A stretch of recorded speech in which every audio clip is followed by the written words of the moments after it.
Assalamualaikum warahmatullahi wabarakatuh. Perkenalkan, nama saya Septias Dewanti dari Fakultas Keguruan dan Ilmu Pendidikan Universitas Sriwijaya Prodi Pendidikan Biologi kelas Palembang 2019. Di video saya kali ini, saya akan membahas mengenai hasil dari kegiatan saya pada mata kuliah ekologi tumbuhan, yaitu mengenai interaksi biotik dalam ekosistem. Ini ada tujuan dan manfaatnya, yaitu tujuan kegiatan pertama untuk mengamati beberapa jenis interaksi dalam ekosistem. Yang kedua, untuk mengamati beberapa contoh dari interaksi interspesifik dan interaksi interspesifik yang ada di sekitar kita. Manfaat kegiatan yang pertama untuk memahami jenis interaksi dalam ekosistem, dan yang kedua untuk memahami contoh dari interaksi intraspesifik dan interaksi interspesifik, serta mengetahui hubungan di antara keduanya. Sebelum saya membahas mengenai hasil daripada kegiatan saya akan menjelaskan terlebih dahulu mengenai interaksi dalam ekosistem. Adapun interaksi dalam ekosistem ini dapat kita bedakan menjadi beberapa jenis, yaitu yang pertama ada interaksi antara komponen biotik dan abiotik, lalu interaksi antar komponen biotik, dan yang ketiga itu interaksi antar komponen abiotik. Ketahui komponen biotik itu sendiri terdiri atas beberapa macam makhluk hidup, diantaranya ada monera, protista, fungi, plantae, dan animalia. Sedangkan untuk komponen abiotik itu terdiri dari suhu, cahaya, udara, air, tanah dan bebatuan, kelembapan, serta altitude dan latitude. Semua komponen biotik ini tidak dapat berdiri sendiri, semuanya itu saling berinteraksi. Baik itu interaksi antar komponen biotik dan abiotik, interaksi antar komponen biotik maupun interaksi antar komponen abiotik. Baik, kita masuk ke pembahasan yang pertama, yaitu interaksi antara komponen biotik dan abiotik. Komponen biotik dapat mempengaruhi komponen abiotik, begitu juga sebaliknya. Sebagai contoh, setiap tumbuhan mengambil air dari lingkungan atau dari dalam tanah, tetapi tumbuhan juga membebaskan air ke lingkungan atau ke udara dalam bentuk uap air. Bersama uap air ini dan dari sumber lain akan terbentuk awan dan turun sebagai hujan. Akhirnya, air meresap ke dalam tanah atau kembali lagi ke tanah. Di samping itu, tumbuhan juga menyerap zat hara dari tanah, namun juga mengembalikannya lagi dalam bentuk ranting, dedaunan, dan sisa tumbuhan yang telah lapuk dan mengalami penguraian. Dari contoh tersebut jelas bahwa di antara komponen-komponen abiotik seperti udara, tanah, air, dan cahaya, serta komponen-komponen biotik yaitu tumbuhan dan cacing, itu terjadi interaksi atau hubungan sehingga terjadi saling ketergantungan. Oke, selanjutnya kita masuk ke pembahasan yang kedua, yaitu interaksi antar komponen biotik. Komponen biotik secara timbal balik dapat mempengaruhi komponen biotik lainnya. Sebagai contoh, dalam peristiwa simbiosis, masing-masing simbion mempengaruhi satu sama lain. Diambil contoh dari seekor lebah yang mendapatkan makanannya dari sekuntum bunga. Lebah ini mendapatkan makanan atau berupa madu dari bunga. Namun, lebah juga menjadi perantara dari penyebukan bunga tersebut. Jadi, pada contoh tersebut jelas bahwa antar komponen biotik dalam ekosistem ini terjadi hubungan timbal balik. Yang pertama yaitu interaksi interspesifik. Interaksi interspesifik yaitu interaksi kompetisi yang terjadi antar spesies yang sama dalam satu ekosistem. Sebelum kita masuk ke pembahasan lebih lanjut mengenai interaksi intraspesifik ini, mari kita lihat video pada pohon laban berikut ini.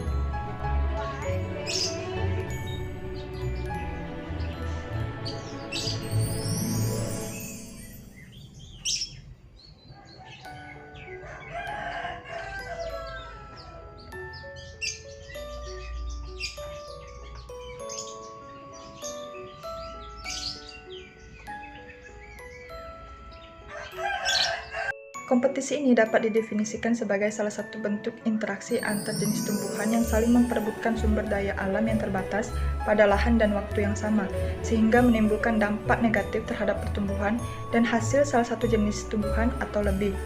Sebagai contoh dari sumber daya alam ini yaitu air, hara, cahaya, CO2, dan ruang tumbuh. Di dalam interaksi interspesifik ini biasanya terjadi pada makhluk hidup yang hidupnya berkoloni. Makhluk hidup yang berkoloni biasanya memiliki sistem pembagian kerja pada setiap makhluk hidup yang ada dalam koloni tersebut. Pembagian tugas dalam koloni ini bersifat mutlak dan tidak dapat diganti. Di dalam koloni biasanya akan memiliki pemimpin yang juga memiliki tugasnya masing-masing. Untuk contoh dari interaksi intraspesifik ini saya ambil itu pada koloni semut, bisa kita lihat videonya.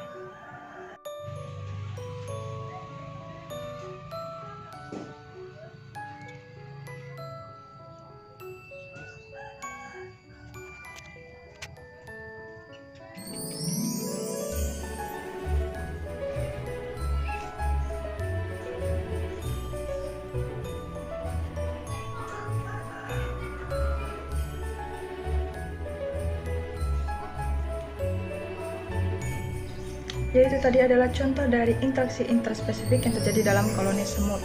Semut adalah salah satu hewan yang hidup dalam kelompok yang memiliki keteraturan yang sangat ketat. Pembagian kerja dalam koloni semut ini sangat jelas dan tegas. Di dalam koloni semut, ada semut pekerja yang bertugas untuk mencari makan, dan semut pejuang yang bertugas untuk menjaga sarang. Juga terdapat ratu semut. Ratu semut adalah salah satu semut yang memiliki sayap untuk terbang. Ratu semut akan bertelur untuk melahirkan banyak semut pekerja. Nah, dengan adanya prajurit, semut pekerja dan ratu semut ini adalah bukti bahwa interaksi intraspesifik telah dijalani oleh koloni semut. Yaitu interaksi interspesifik. Interaksi interspesifik yaitu interaksi antara jenis makhluk hidup yang berbeda dalam satu komunitas. Dalam komunitas, setiap makhluk hidup itu dapat saling berinteraksi. Namun interaksi ini tidak harus terjadi hanya dalam satu spesies saja, tetapi juga dapat terjadi antara spesies makhluk hidup yang berbeda jenis. Dalam interaksi interspesifik ini dibagi menjadi beberapa bentuk, yaitu empat. Itu yang pertama predasi, kompetisi, simbiosis, dan netral. Nah, saya di sini akan menjelaskan yang pertama terlebih dahulu, itu pada predasi. Predasi yaitu interaksi di mana hewan memangsa hewan lain. Hewan yang memangsa ini bisa kita sebut sebagai predator. Karena predator ini berperan dalam penyeimbangan ekosistem, dan predator juga yang memiliki kemampuan mengatur jumlah populasi dalam satu ekosistem itu. Contoh dari interaksi predasi ini adalah antara seekor harimau, bisa kita sebut itu sebagai predatornya, dan dengan seekor kijang yang kita sebut sebagai mangsanya, atau seperti pada singa memakan zebra, atau pada elang yang memakan kelinci, atau juga pada interaksi antara ular memakan tikus. Nah, yang kedua itu pada kompetisi. Kompetisi yaitu interaksi antara dua individu dapat berbeda atau dalam satu spesies, di mana spesies ini saling berkompetisi untuk mendapatkan makanan atau berupa persaingan. Kompetisi ini tidak hanya terjadi pada hewan predator saja, tetapi juga dapat terjadi pada dunia hewan herbivora, yaitu contohnya pada kuda dan zebra yang bersaing untuk mendapatkan rumput. Persaingan ini dapat terjadi karena terdapat kepentingan yang sama antara dua individu yang bersaing itu atau kompetitor. Misalnya pada persaingan mendapatkan makanan, persaingan berebut daerah atau wilayah kekuasaan atau dominasi, terus berebut wilayah mencari makan atau feeding ground, lalu bisa juga pada berebut tempat tinggal atau sarang, dan juga berebut pasangan seperti kompetisi berebut betina.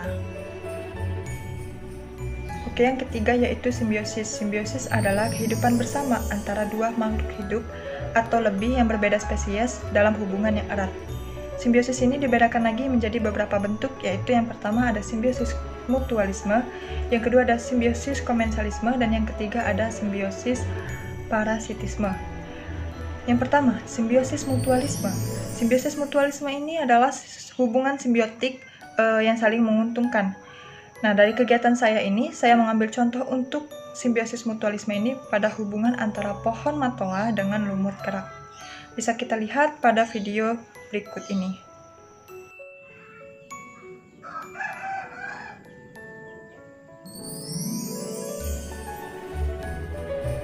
Video lagi untuk contoh dari simbiosis mutualisme. Mari kita lihat video berikut ini.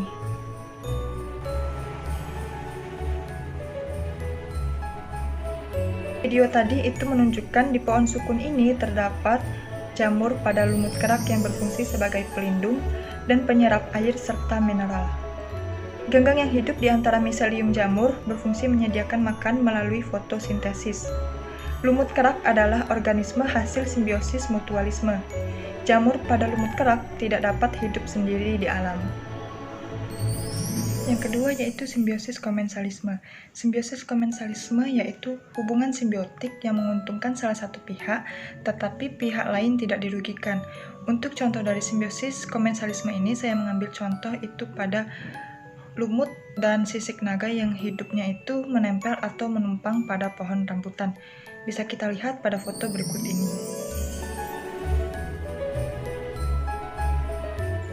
Dari foto tadi memang bisa kita lihat bahwa ada sisik naga dan lumut yang hidupnya itu menempel atau menumpang pada pohon rambutan. Nah, lumut ini menempel pada pohon ini, tetapi ia tidak mengambil makanan dari pohon yang ditumpanginya. Sedangkan sisik naga, ia sebenarnya dapat membuat makanan sendiri, atau dengan arti dia itu tidak sepenuhnya menggantungkan hidupnya itu pada pohon yang ditumpanginya atau pada tumbuhan yang ditumpanginya, karena pada dasarnya sisik naga ini termasuk tumbuhan epifit. Sisik naga dan lumut mereka mendapatkan untung karena mereka mendapat tempat untuk hidup. Namun demikian bagi pohon tidak diuntungkan atau tidak pula dirugikan, atau dengan kata lain bagi pohon ini tidak terpengaruh sama sekali. Yang ketiga yaitu simbiosis parasitisme. Simbiosis parasitisme adalah hubungan simbiotik yang menguntungkan satu pihak dan merugikan pihak lain.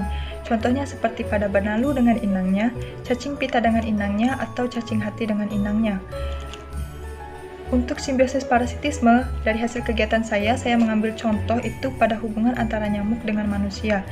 Mari kita lihat video berikut ini. Jadi teman-teman bisa kita lihat ya di sini, gimana nyamuk ini akan menggigit dan menghisap darah manusia. Jenis nyamuk tertentu dapat menyebabkan beberapa penyakit mematikan seperti malaria dan demam berdarah. Bagi nyamuk, hubungan ini jelas menguntungkan, karena selain ia mendapatkan darah, ia juga dapat berkembang biak. Namun, bagi manusia, hubungan ini jelas tidak menguntungkan atau merugikan, di mana pada manusia, nyamuk ini dapat menyebabkan beberapa penyakit berbahaya. Itu tadi penampilan dari hasil kegiatan saya itu. Video ini jelas menunjukkan bagaimana nyamuk akan menggigit dan menghisap darah manusia. Jenis nyamuk tertentu dapat menyebarkan penyakit mematikan seperti demam berdarah atau kematian. Bagi nyamuk, hubungan ini jelas sangat menguntungkan, karena selain ia akan mendapatkan darah, ia juga dapat berkembang biak. Namun, bagi manusia, hubungan ini merugikan, karena ia dapat terserang penyakit berbahaya. Tadi sudah dijelaskan mengenai predasi, kompetisi, dan simbiosis, maka yang terakhir itu ada netral. Netral adalah kehidupan bersama antara populasi dua spesies atau lebih dalam satu daerah dan masing-masing populasi tersebut tidak saling mengganggu. Seperti contoh pada seekor cacing dengan belalang di sawah. Jika antar komponen ekosistem ini terjadi hubungan yang dinamis, maka perubahan dalam batas-batas tertentu itu tidak akan menimbulkan gangguan dalam ekosistem tersebut. Ini berarti ekosistem tersebut telah mencapai keseimbangan yang mantap, atau dengan kata lain telah mencapai kondisi homeostatis. Dan penjelasan kita yang terakhir yaitu yang ketiga, interaksi antar komponen abiotik. Interaksi dalam ekosistem juga dapat terjadi antar komponen abiotik, yaitu melalui hubungan timbal balik. Sebagai contohnya yaitu seperti pada interaksi antara cahaya matahari dan air. Jika intensitas cahaya matahari itu akan meningkat, maka laju penguapan air juga akan meningkat. Oke, karena sebelumnya saya sudah menjelaskan mengenai interaksi dalam ekosistem. Yang pertama tadi ada interaksi antar komponen biotik dan abiotik. Yang kedua ada interaksi antar komponen biotik yang terbagi menjadi interaksi intraspesifik dan interaksi interspesifik. Lalu ada interaksi antar komponen abiotik. Nah, selanjutnya itu saya akan menjelaskan mengenai hubungan antara interaksi intraspesifik dan interaksi interspesifik, yaitu sebagai berikut.